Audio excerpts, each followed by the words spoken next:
भाइयों बहनों,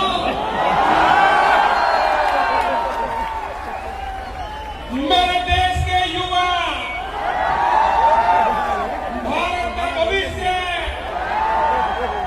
मेरे भारत मां के लाल, इस प्रकार से जंतर मंतर पर प्रोटेस्ट करते देखता हूं तो मुझे पीड़ा होती है।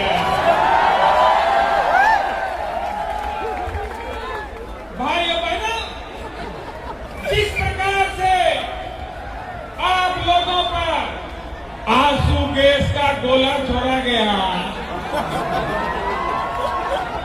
मुझे पूरा भरोसा है कि आंसू आपकी आंख से ही नहीं बल्कि आपकी वीडियो देख करके पूरे हिंदुस्तान की आंखों से आ रहे थे। भाइयों बहनों, मैं अगर सत्ता में होता, मैं सत्ता में रहा हूं, मुझे पता है कैसे क्या होता है। मैं अगर सत्ता में होता तो ये युवाओं को यहां ऐसे बिखरने बगड़ने नहीं देता, ये युवाओं को रोने नहीं देता, ये बेरोजगारों को यहां पर घूमने नहीं देता।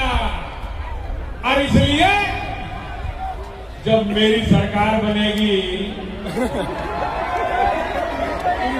और अब बन गई है, बनी हुई है, अब बनी हुई में मोदी जी मेरे सपने में आ जाते हैं। इधर हो, रात को ही मोदी जी सपने में आ गए। जहाँ खड़े थे वहीं हैं। मैंने पूछ लिया, मैंने कहा मोदी जी ये पेपर लीक हो रहा है, ये सब कुछ हो रहा है, ये क्या हो रहा है? तुम जहाँ खड़े और थे आपने वहीं कहा था शुरुआत में 15 लाख का, तो मोदी जी बोले भाइयों बहनों,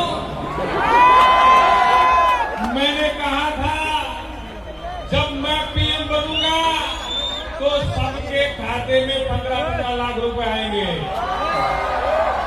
और अब मुझे जरा बताइए, अगर एक आध पेपर लीक होने से अगर किसी के खाते में 15-15 लाख रुपए आते हैं तो इसमें घाटा है क्या? एक आध का तो फायदा है लेकिन घाटा हमारा सबका है। और दोस्तों, मैं इतना ही कहूंगा कि जितने दिन से आप लगे हुए हो, बहुत लोगों को ये उम्मीद भी नहीं थी कि इतने दिन ये चलेगा, लेकिन हम लोगों की एकता और संयम से, शांति से ये इतने दिन निकले हैं। और साथियों, जब तक जीत हासिल नहीं होती हमें और डटे रहना है। भारत माता की जय, भारत माता की जय। तो दोस्तों, इसी